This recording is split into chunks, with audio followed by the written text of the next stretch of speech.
Kasim, Suleiman, it's a pleasure to speak to you both. This is the first time you ever speak publicly about really anything related to your father or anything at all. For anyone that doesn't know, especially those outside of Pakistan, your father, former Prime Minister Imran Khan, was jailed over a year ago now. I think I told you guys, I did an interview with him weeks beforehand on the day of the Russian mutiny.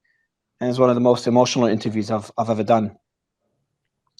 And, you know, most Pakistanis, most of the international community view this imprisonment as just a complete political witch hunt. And it seems as part of a broader, history of military control by the Pakistani military, or political control by the Pakistani military. That's essentially dominated the country's politics for decades now. I want to start with a tweet by your mother, Jemima. In the last few weeks, there have been serious and concerning developments regarding my son's father, Imran Khan's treatment in prison. The Pakistani authorities have stopped all visits to him by his family and his lawyers. They have also postponed all court hearings. In addition to cutting off in-person visits, and in defiance of a court order, his weekly calls to his sons, Suleiman and Kasim Khan, you guys, who are British and who live in London, were stopped on the 10th of September.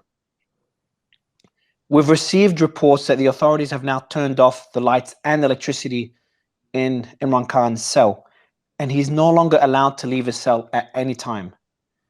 The jail cook has even been sent on leave.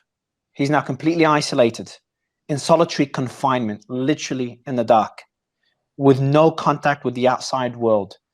His lawyers are concerned about his safety and well-being. So that was your mum a few months ago, October last year. Guys, again, pleasure to have you on the show. And my first question is this an accurate description by your mother? Yeah, I mean, completely. We've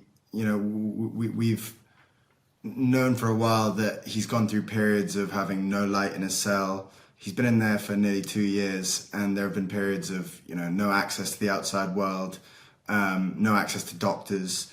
We're well aware of the situation, and he's been in, prolonged solitary confinement.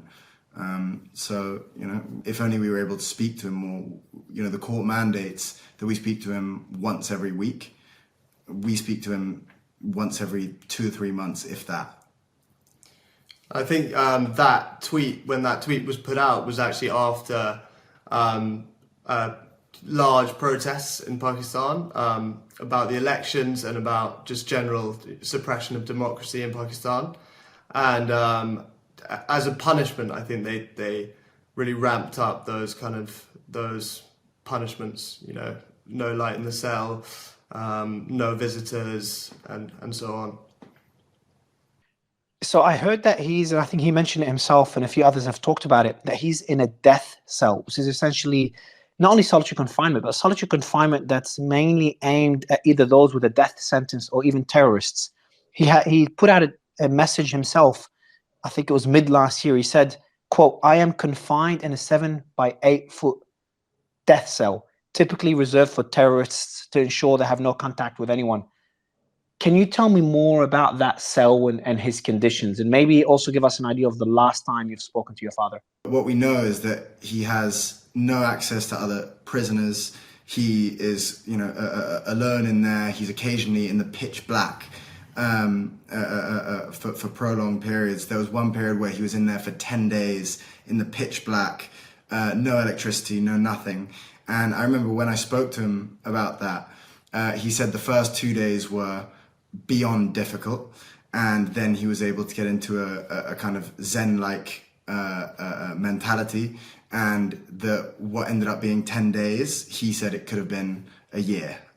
So yeah, the situation in his cell is pretty bleak. He is one thing I know about your father. He is a very resilient man. You kind of touched on how he's coping with this. Can you give us an idea of how was it in the early stages when you have those calls with him, and how is it today? Is he still as strong? Is he struggling? I can't even imagine being in the dark for 10 days. So he's definitely that's a very accurate description. He's definitely, resilient. He's probably one of I would say, I'm obviously biased, but he is definitely the most resilient person that I know by a distance. Very, very mentally tough. And he sat, whenever we speak to him, he's as strong as ever. But you know, he's not the type of person to complain about the conditions that he's in. Whenever we will always ask how he is, but he'll always sort of brush off those sorts of questions. He's more interested in hearing how we are. I know he's dealt with it in a way that, you know, is what I think is the right way of dealing with it, is he just reads loads and loads of different parts of historical literature, religious literature, and then he does exercise. And it's his two things that he's always loved in life. So I think in a cell, it suits him in a way to just be able to focus on those two things. And every time we call, you know, we only get to speak to him for about 20 minutes. And around that time, randomly, the line will cut off. So he's so focused on ensuring that he's able to spend the first 10 minutes imparting wisdom of whatever he's learned, whatever religious or life lessons he can impart on us, and then the last 10 minutes he's very focused on finding out how we are, what's our situation, how's our family, and things like that. So we don't actually get very much time to ask about how he's coping, but I know he's doing a lot of reading, that's for sure. So your last call, did you say, was how long ago was your last call? 2 weeks ago, probably. Yeah, probably the first call we've had with him for about 2 months. But yeah, we were lucky enough to speak to him like 2 weeks ago. How does that work? So, like, do you know in advance you're going to speak? Like, so, for example, today, do you know when you're going to speak to him next? No, so it's really chaotic. In fact, I'm glad you asked, because we'll get a message, and it can be sometimes at about 4 a.m. On any day, and it'll suddenly say, okay, call coming at 10 a.m. So we have 6 hours, and if we're not awake through that period, then we miss it, which has happened before, and then we have to wait another 3 months before anything comes about. But usually we're able to, you know, we're quite on it with it and are able to rush whatever situation we're in. We cancel, you know, for me, I cancel any meetings, whatever it is, and instantly we jump on. And then often we're left waiting for about an hour, and then eventually the call comes through, and then we have about 20 minutes to speak. So there's no protocol. It's a complete mess. It just feels like a torture technique. Why do you think they're doing it this way? Why are they treating the former prime minister of the country, and what I consider to be the most popular man in the country? Like, I get people all the time when I meet someone from Pakistan, a lot of times they remember me from that one interview. That interview had more impact, on people talking to me than any leader I've ever interviewed. Just to kind of give an idea to the world of how popular Imran Khan is in Pakistan. And again, he was the former prime minister, a very popular one. Why do you think they're treating him this way? You hit the nail on the head. It's a technique to try and break him. He's a very, very resilient person, and he's one of the hardest people possible to break. But all of these techniques, you know, shutting off the lights, leaving him in the pitch black, not allowing doctors to go and see him, making sure that all of our calls are at completely random times and that we might miss them, or whatever, not letting us have our court mandated weekly phone calls. All of this is tactics to try and break him. But he's, you know, good luck, because he's as resilient as they come mentally, and that comes down to his faith. He has strong faith in God, and also he's, you know, always had that kind of mental toughness as well. So it's all torture techniques, exactly as you say. Another thing, wasn't he offered, because he did an essay not long ago on Time magazine, and he talked about being offered the option or a deal that included house arrest, and he rejected that deal. And I think he had demands. I think he wanted some other people related to his family or members of his political party. Maybe Suleiman, can you give me a bit more context on that deal? And kind of him rejecting that deal is another indicator of his resilience. So I think that's mainly to do with the fact that there are many of his supporters and his party members and family members who are in prison currently in similar conditions to him. So, and he's very, very principled, and he wouldn't, you know, on their behalf, I think that definitely would have played a part. He wouldn't want to kind of, he'd want to be aligned with them. He's always been kind of very principled, and I don't think he'd go against his principles very on a whim. What have you guys told him? Like, I'm just imagining if I had my father or a family member in a similar position, and I'd be urging him, because you guys born in London, live in London, so you're away from Pakistani politics. And if I was in your position, I would be convincing my father to do whatever it takes just to get out of jail and just to have his freedom again. Have you guys tried to convince him of doing this? So actually, when we were younger, when I was younger, I'd hated him being in politics. Would way rather him just do sort of cricket punditry or analysis, and live an easy life in London or out of politics. But it is genuinely his passion, and I don't think he'd feel fulfilled if he wasn't doing what he's doing. I don't think he'd be happy if he was just living a kind of easy life in London, because I think if he wanted to be in exile, he could, but he's genuinely. He could easily make a deal. Like he would, if from a political perspective, I'm sure they have certain demands. The easiest one is, and this is me speaking, obviously my own opinion, but him speaking in support of the military, for example, or of the opposing political party. Just one example of many of things he could do to gain back his full freedom. But I think his defiance is the reason he's in jail. And do you still, I know you said in Kasim, the same question to you after Suleiman, but do you still try to convince him to get out of politics, or you've kind of given up on that?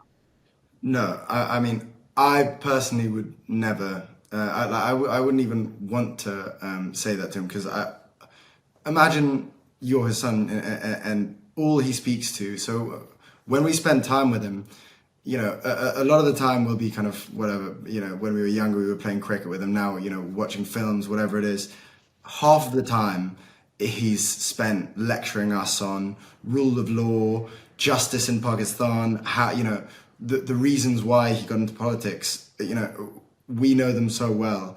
And it would be just to go against everything he preaches about, to suddenly just say, okay, I'm going to give up and I'm going to live an easy life. It's just, it's not in his nature. He has a single-minded obsession to try and help the people of Pakistan, and it's in such turmoil right now, Pakistan.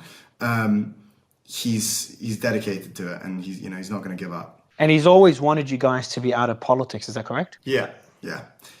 So, I think, well, if you look at the two established parties in Pakistan, there's a tradition of it's like dynastic politics. They're dominated by two different families, and so he's always wanted to. He hasn't wanted his party to follow that tradition, and yeah. So I personally don't ever want to be involved in politics in Pakistan, and I don't think he wants us to be either. Yeah. Yeah, I know, Kasim, you're in a similar position. You don't want to be involved you're a very successful entrepreneur as well, so you've got a life outside of politics, and kind of this implies, the answer to my next question is that why do this interview and why now? So more than anything, we've gone through the legal routes. We've gone through, every route that we thought would potentially get him out. We never thought he would be in there a fraction of how long he's been in there. And it's only getting worse. And so, we've somewhat run out of those options, and now we've decided, okay, the only route is to, of taking action is to come and speak publicly. And I think, I appreciate you for allowing us to speak here about it. What we want is international pressure on Pakistan right now, because currently he's living in inhumane conditions. They're not giving him basic human rights. They're not really doing anywhere near enough, and what we want is global pressure. Yeah, I think we've, like Kasim said, we've tried. We've exhausted other options, legal avenues, and it's gone very quiet. It seems in the international media, at least, it seems to have gone very quiet, and it's just. It's basically for the human rights of not only our father but other political prisoners, and restoration of proper democracy in Pakistan as well. aside from our own obvious selfish reasons? Yeah, look, obviously, your selfish reasons. This is your own father, and look, for the international community to understand how crazy things are in Pakistan. Pakistan population. What's the population of Pakistan? Almost 200 million, I think, maybe over 200 200. million. Massive military power. Got nuclear weapons. Massive economy as well. Because a lot of people in the world don't understand how massive Pakistan is as a country and supposed democracy. And this is kind of me speaking my opinion. I'm a big advocate of democracy and free speech. And what's happened in Pakistan, they literally banned X. X is completely banned. Cracked down on protesters. The name of your father was banned from TV, radio stations, I think social media as well. Literally, no one could even say his name. I don't know how anyone could call this a democracy. And what's funny is that people would refer Kasim, they would use your name to refer to your father, Kasim Khan, as a way to defy that ban. And the allegations against your father are mind-bogglingly stupid. Like, I understand this is political targeting, but just went way above any red line one could imagine in any democracy. I mean, I've been very critical of Brazil. Brazil hasn't done near as much as what Pakistan is doing. So it's just honestly heartbreaking what your father's going through and what the country's going through. And again, this is me speaking my opinion. And I know that you're coming on this interview away from politics and talking more about your father. But I just wanted to kind of mention to anyone listening that's outside of Pakistan what is happening in that country, and how important your dad's fight is. You did talk about international pressure on Pakistan, and we've seen a bit of that late last year, and it's kind of quieted down now. I'm not sure why. I want to talk about what Richard Grenell, who's a special envoy in the Trump administration. He essentially openly called for your father's release. I think it's the end of last year, after the elections, after Trump won the elections. He said, "Have you had any contact with it?" Sorry. My question to you first, before I read out his quote: have you had any contact with Richard whatsoever before that quote or afterwards? So we haven't. We're very grateful to Richard Grenell for all the support he's shown, and I've seen his tweets. But no, we haven't had any contact with him personally. Let me read out his tweet. This is Richard on Twitter, I think it's November last year. Watch Pakistan. They're Trump-like leaders in prison on phony charges, and the people have been inspired by the US red wave. Stop the political prosecutions around the world. First, he does refer, and I've done the same when I interviewed Imran Khan, for people to relate to Imran Khan's personality. I compared him a lot to President Trump. They've gone through similar political targeting. Trump emerged victorious. Obviously, he's president now, and your father's in jail. What are your thoughts on Richard's characterization in that tweet? I think there's definitely parallels in the kind of the lawfare and the way he's been targeted. And yeah, I understand the comparison. What about he calls them phony charges.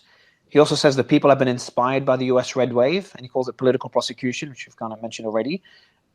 Would you say this is a fair characterization by Richard?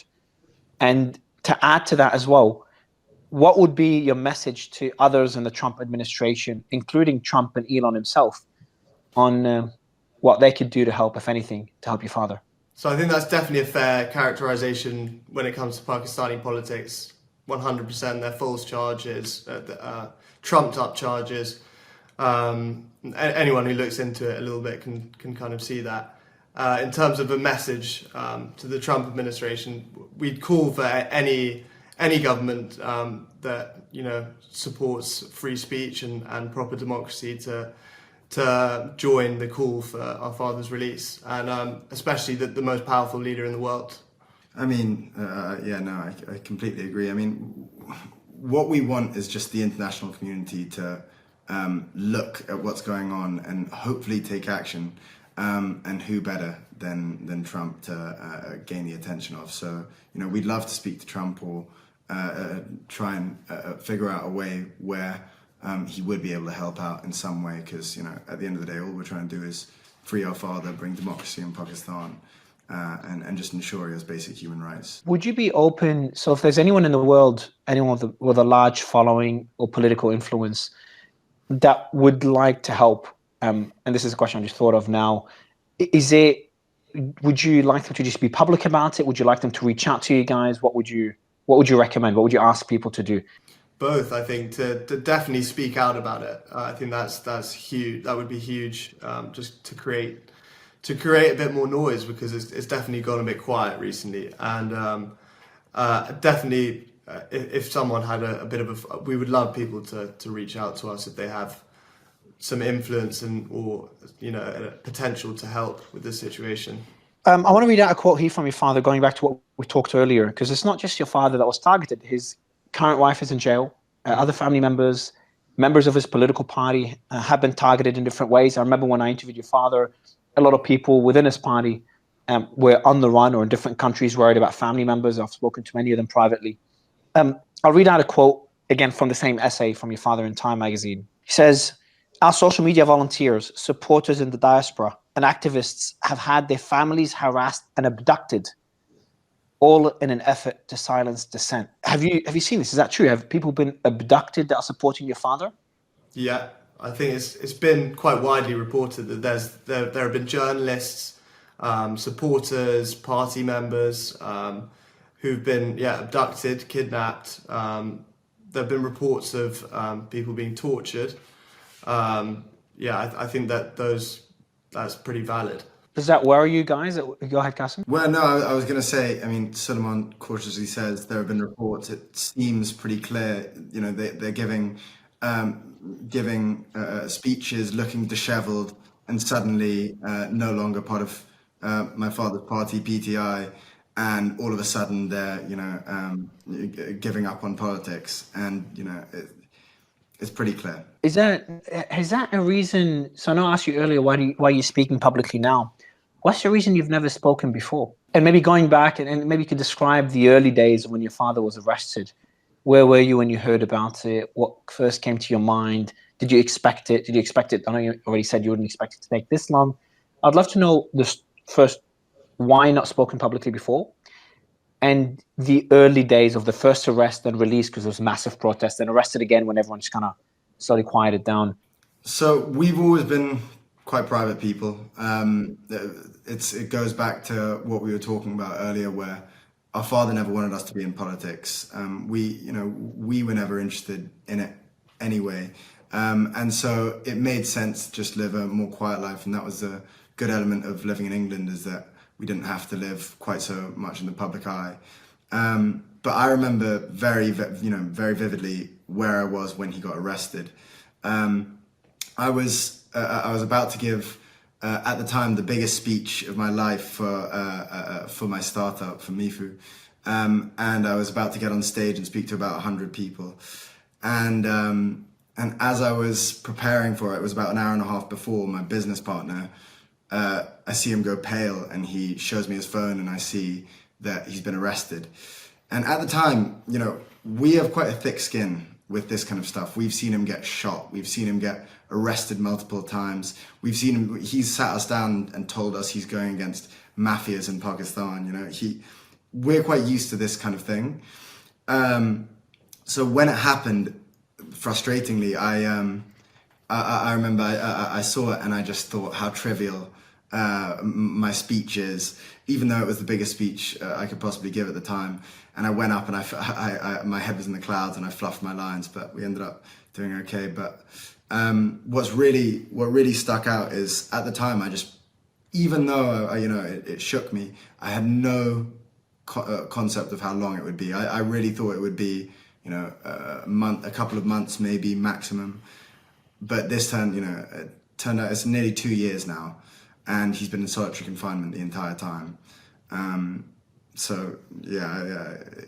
been pretty brutal. Suleiman, well, those early days, your expectations, and where we are today. Yeah, so I remember as well where I was and my reaction, but it wasn't actually a shock to me, because I'd actually spoken to him a few days before, and he'd warned me that there was a strong possibility that he was going to be arrested. But he'd been arrested earlier that year on the 9th or after the 9th of May kind of protests, and he was released a few days later. So I was hoping that it would be a similar situation, yeah. And I just wasn't expecting him to still be in prison now, almost 2 years later. When he was made that offer, sorry, go ahead, Kasim.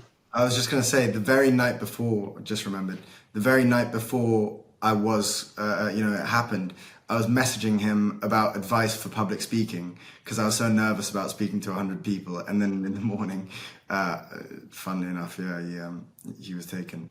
It's just, honestly, it's heartbreaking what you guys are going through. At first, I also respect, especially considering Pakistani politics, how always kids are groomed to kind of follow in their father's footsteps. And we've seen that in politics for decades in Pakistan. So to see you guys, first, the way Imran Khan has kind of moved you away from politics, so essentially protected you, considering how dangerous Pakistani politics is. And to see how humble you guys are. When we met Kasim, I told you that, I was joking about it, how humble you are in general. And,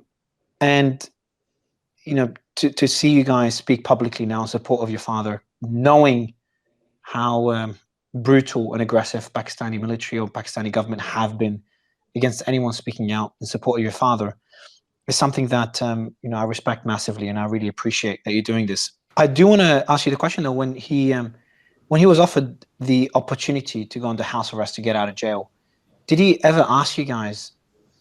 Is the decision always made, or did he ever ask you, do you think I should accept the deal? Did he ever seek that advice from you guys, or do you know if he's actually asked anyone else in your family about this? I don't think he would ever. I just don't see him taking a deal like that. To save his skin. He's a very principled person, as I said. He's comfortable there as long as his mission is being fulfilled, and I don't think he'll just take a deal while other people are sitting in cells on his behalf, his supporters, I don't see him, running off to his house where he's in pseudo prison. Another thing I think people would be very curious about is those calls you have with your father. You talked about him sharing some wisdom, especially with all his readings in jail and things he's learning. Can you tell us some more? And obviously, I'm sure some things are private, but kind of give all the people that are supporting your father and that believe strongly in his cause and have risked their lives on the streets in the protests last year. How are those discussions? What are certain things? What do you think are messages he'd like the world to know as well beyond your private conversations? So he, one thing, there's a lot of private stuff, obviously, and most of it's about family. But occasionally, he at one point recently, he was laughing about how desperate his opposition are getting. With it's not only these kind of torture tactics against him. And he was laughing, now they put me, now I have no contact with the outside world. So when he would sit to see his lawyers, he would say, okay, what's happened in the world? Just very casual. And he's basically just very, very aware of how desperate they are, the censorship. If you didn't know, for the World Cup, the anniversary of the 1992 World Cup, he was, for context, he was the captain of that side that won the World Cup. And in the images for the anniversary, they blurred him out of every single photo or cropped him out of every single photo. So imagine doing that with the captain of the World Cup winning side. And, they're that petty. And so he was laughing about that, which is a nice little touch, I guess. They've cropped his image. Sorry, Suleiman, I'll let you speak in a bit, but I didn't know about this. This is getting a bit cartoonish. So essentially they've got, there's images of the World Cup, Cricket World Cup, I assume. And he's a captain. I've known Imran Khan before he was Prime Minister. I'm originally from Australia, so Australia's a big cricketing country, so I know about Imran Khan well. And as a cricket star, he's obviously in all those images and posters. They've cropped him out. Yeah. So they're not even being kind of considerate or being strategic in their censorship. They're just putting it out there, not caring that they're blocking free speech. Suleiman, maybe same question to you, is like a bit more, those discussions and kind of a sense of how your father is, because he seems, based on what he said so far, beyond resilient, beyond just being strong and getting through it. Yeah. Making a joke out of how desperate the opposition party is getting. Yeah, well, I'm sure that like I said before, he's not really someone to complain about his conditions. I'm sure it is incredibly tough, like given how small his cell is and everything. But It's he, 10 days. 10 days in the dark. It's yeah, it brutal torture method. yeah, yeah, Brutal torture method. Let alone yeah, cutting out contact and how your phone calls are cut out after 20 minutes. Yeah. It's just disgusting treatment. That's left for people that have committed heinous crimes, which obviously your father is not even close to fitting that description. But sorry to interrupt you, Suleiman. he, on a sort of more positive note, he feels. I think he genuinely feels that he's in the last almost 2 years. He's learnt more and kind of strategically. He's really developed a good kind of roadmap for what he wants in the future. I think he's always optimistic, but he sees it as a very good learning experience. That despite obviously how difficult it is.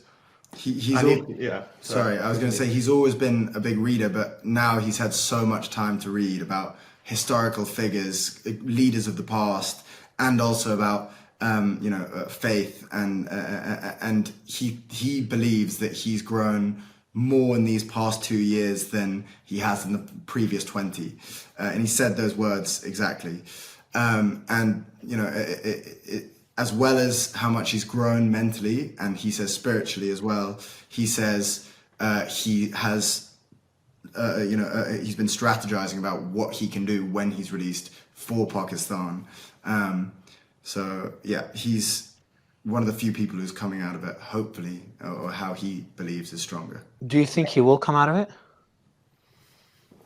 I mean, of course I want to believe that, but the reason why we're here is because, we feel like we're somewhat running out of options from legal options or others. And what's worried us most is that a lot of the pressure on Pakistan, a lot of the news reports, it's all kind of died down, or it's fizzled a lot recently. So what the whole reason why we're here is because we are getting worried. We're naturally very worried right now. And there have even been threats to prosecute him with offences that would carry the death penalty. So, it's pretty. The reason that the reason we're doing this interview is because the situation is getting pretty desperate. But yeah, we hope. You can only remain optimistic. Does he know you're doing this interview? Yes. Yeah, we asked him because this is something that he might not be behind. Was what we were worried about.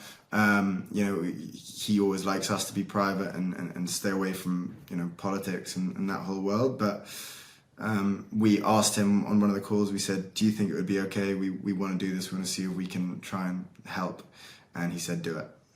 How is Imran Khan outside of politics? How is he as a person? What is a side of him that the world does not get to see? I mean, he's a very, very dedicated father in a way where, in a strange way, as in he's dedicated his life to politics, to the people of Pakistan. In a way, he has millions of children in his mind, I guess.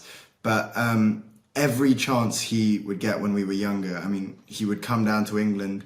When we would go over to Pakistan, he would, take 2 weeks, somehow take 2 weeks to spend just with us, which is such a difficult thing to do for a man as busy as he is. And he's, I don't think people realize that he's that he's funny, I guess. But these days, we haven't seen him in a while. I mean, the last time we saw him, he was conducting a rally for his people. For his supporters, and there was an attempt on his life, and this is a slight side point, I guess, but there was an attempt on his life, and he was shot 3 times in the legs, and if it wasn't for one of his supporters pulling down the gun, he would have been shot in the chest, and the supporter unfortunately lost his life in the process. But after that, we obviously rushed out and we went to see him. And God, the journey over there as well. We were in about a convoy of about 15 cars. We were in a bomb-proof car. There was a decoy car. There were a jammer car for detonators. There was armed militia in front and behind.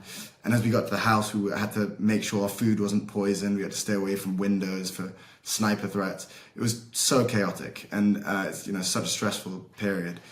But that was the last time we saw him. That was 2.5 years ago.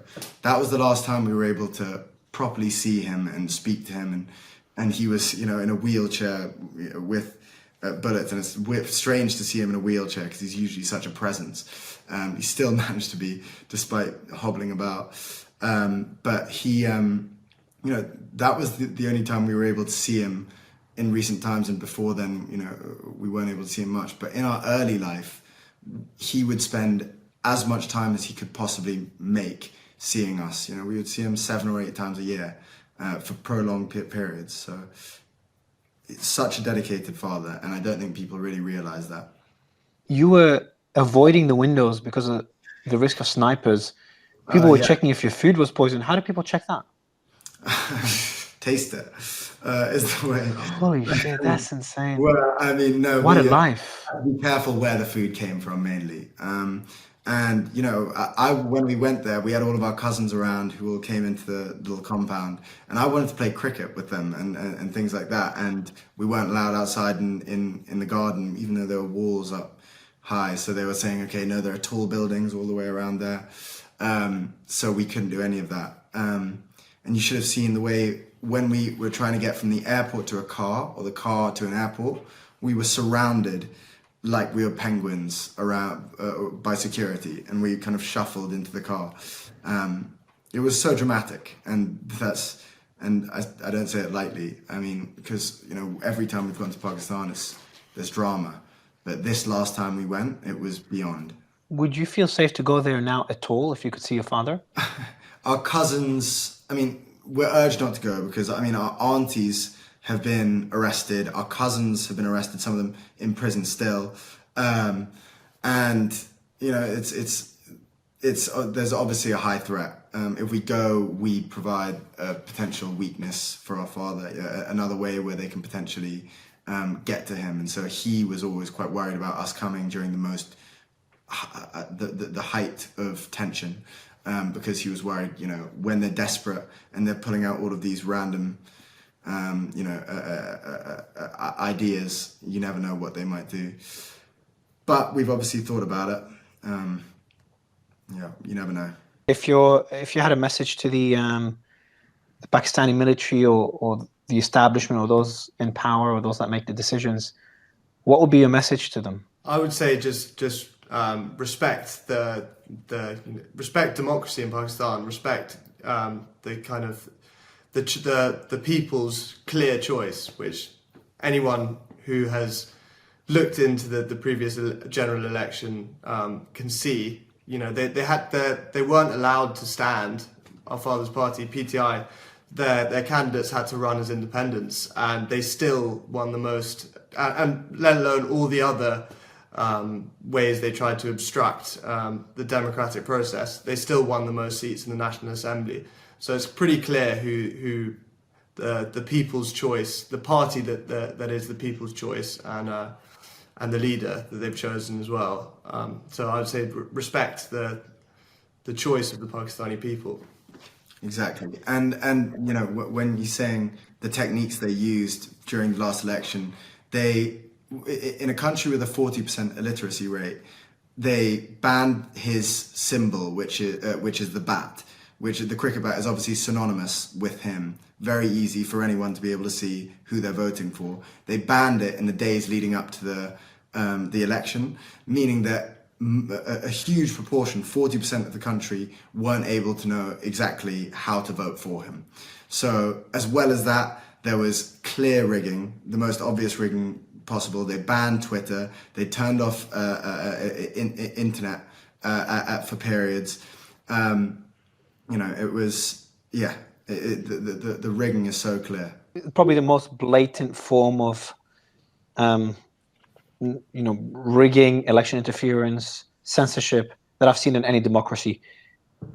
your father's literally in jail for charges, and maybe before I ask the final two questions, maybe Suleiman, just give us an idea. I've talked about how ridiculous those charges are. What are the alleged things that your father has done that he's being jailed for?